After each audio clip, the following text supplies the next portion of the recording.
Welcome to Yin and Young. The following is a story taken from Chapter 2. I have called it Givings and Misgivings, Yinlin and the Pao Pao Tang. I hope you enjoy it. Despite the pleasures of living with Qianlong at the barracks, Yinlin's mother Juyu insisted that she retain her job in Shanghai. This meant that there were extensive periods when the family lived apart, Yinlin and her mother in Shanghai, and her father at the military base. Today, Qianlong was returning home after 6 months away. Since early morning, the sounds and smells of fresh-made food permeated the house and the courtyard outside. Yinlin paced about continuously, keeping an eye on the street.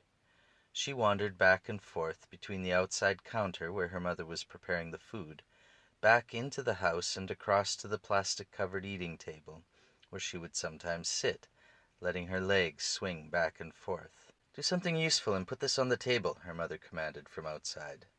Yinlin obliged, then stopped to stare at the food that was beginning to collect. She listened to the voices carry over from the street, and the clopping sound of hooves as people transported their goods or shouted greetings to one another. Sometimes a small motor could be heard. Yinlin felt something shudder. The normal sounds of the street could no longer be heard, overwhelmed as they were with a noise so loud and heavy that it was enough to shake the house even. It had to be an army truck. "Ah, Qian," Juyu uttered under her breath. It was always a happy time when Qianlong returned from his months away at the base. When he arrived home, no matter what time, day or night, it was always the same.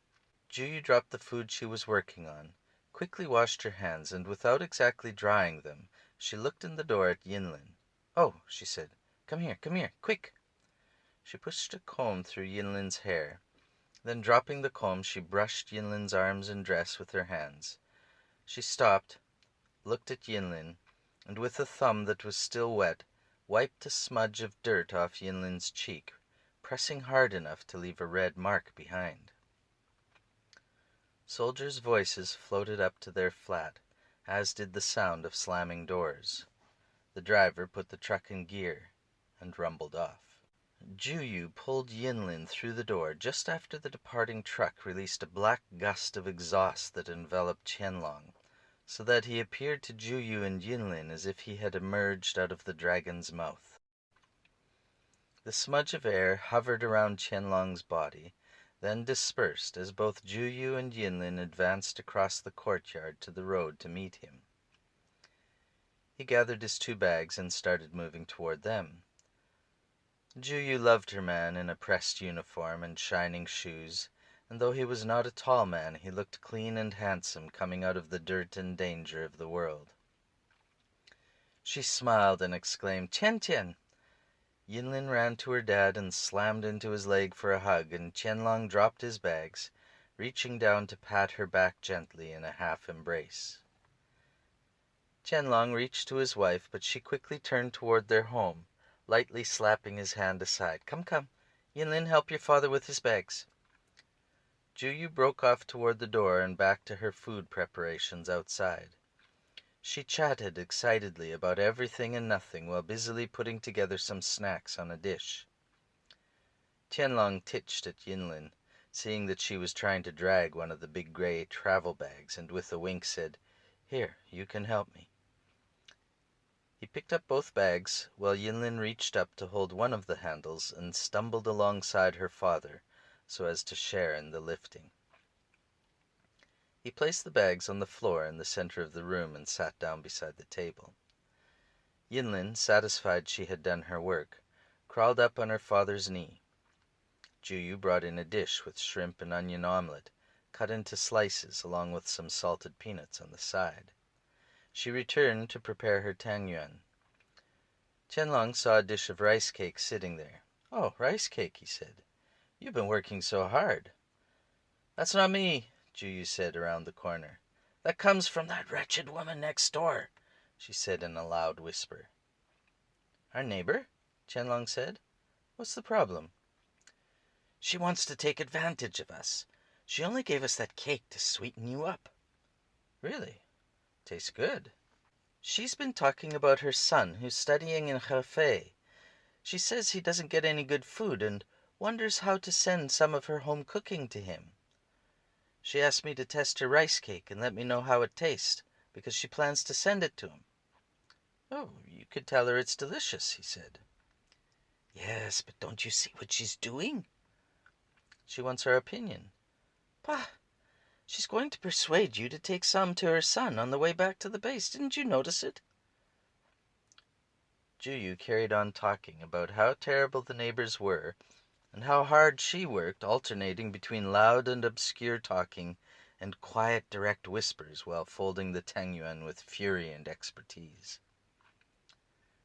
Qianglong listened a little, then shifted the conversation to tell of a humorous birthday prank the comrades had played on a particularly serious soldier, and also of an occasion when their personnel carrier got its axle broken during a heavy rain.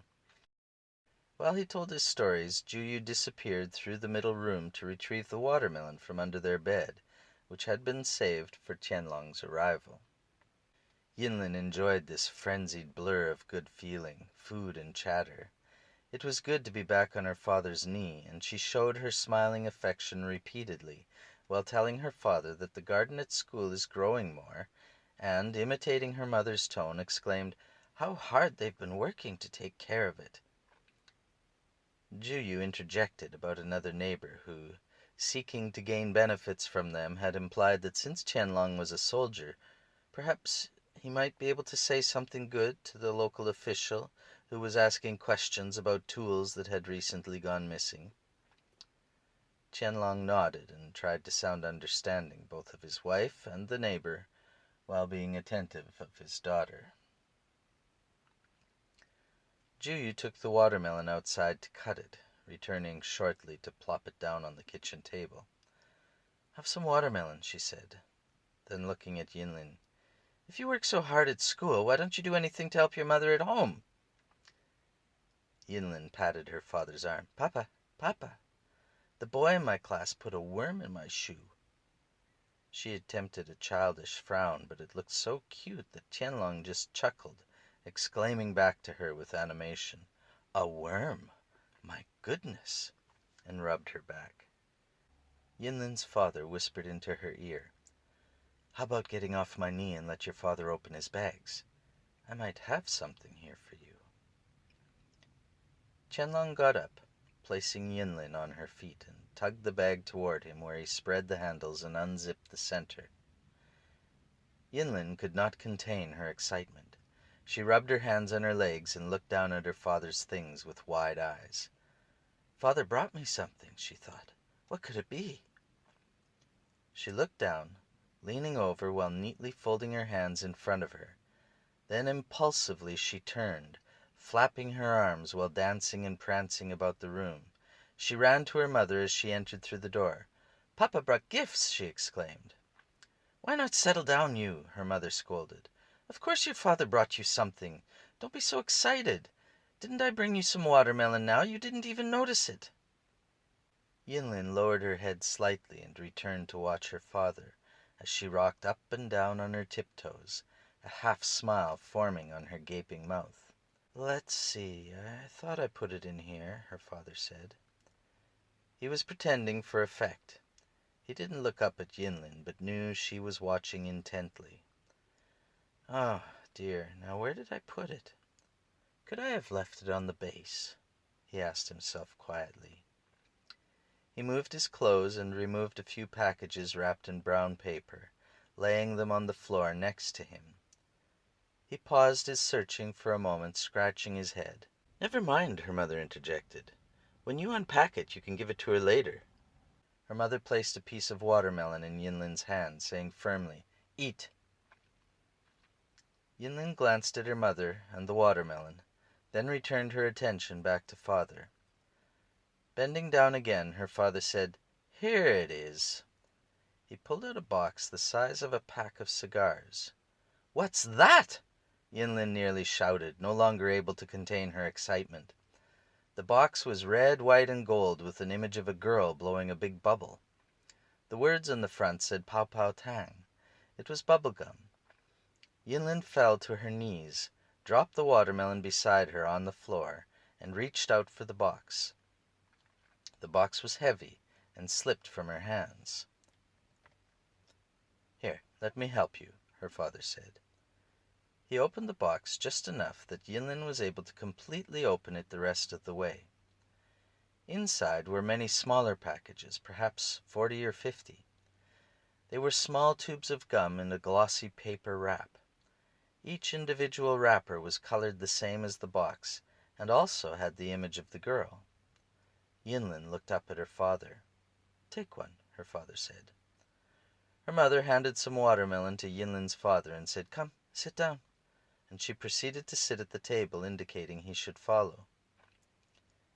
Yinlin took one package and opened it, biting into it and tearing off a piece. Yinlin's mouth soon flooded with a sweet, fruity flavor as the firm, gummy flesh began to soften in her mouth. "Chew it, but don't swallow," her father said. Yinlin nodded her head, saying, "Mmm." "How does that taste?" he asked. Walking around, she demonstrated how well she could chew. "Good," she managed to say, while thinking to herself how cool her dad is. Looking at the girl on the package, she tried blowing a bubble. She made several attempts, with blowing and sucking, eventually trying to flatten the gum with her fingers and press it between her lips. This brought mild success and more happiness as Yinlin returned to look at the beautiful box, and marveled at how many shiny little wraps there were. Being in the army gave Qianlong and his family many benefits. Because of his talent and willingness, the army encouraged Qianlong to go to Beijing, where he could improve his skill and gain a promotion. During his studies there, Qianlong's talent was recognized yet further, and the Beijing leader asked him to stay, but Qianlong did not like living so far from his family.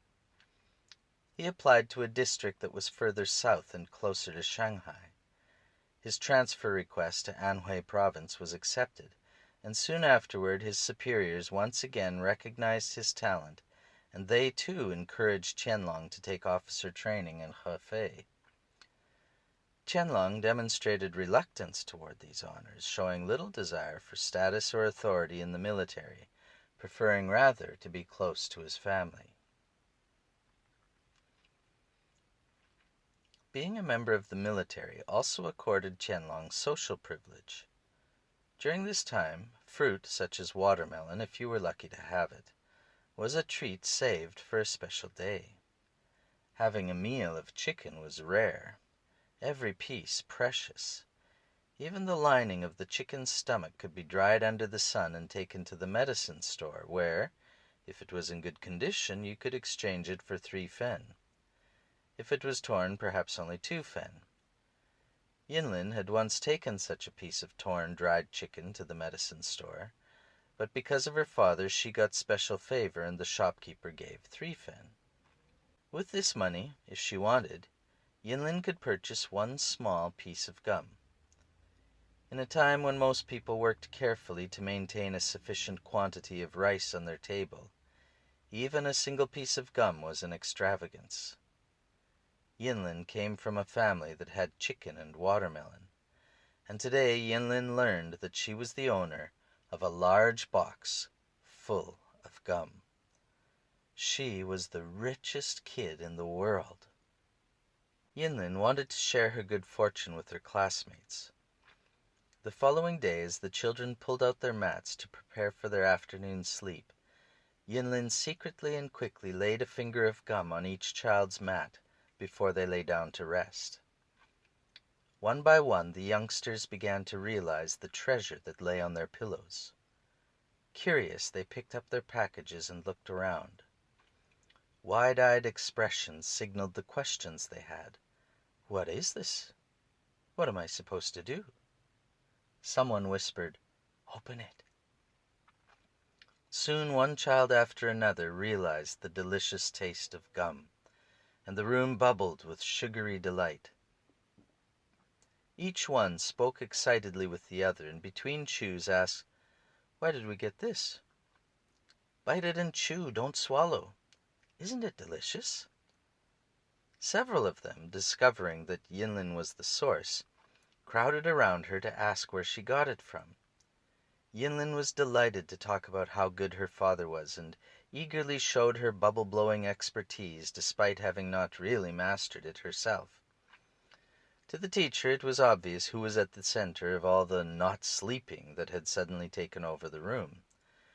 As a result, despite the happy attention from her classmates, Yinlin was sent to stand with her face toward the corner, as each child was commanded to hand over, or spit out, their recently acquired treasure.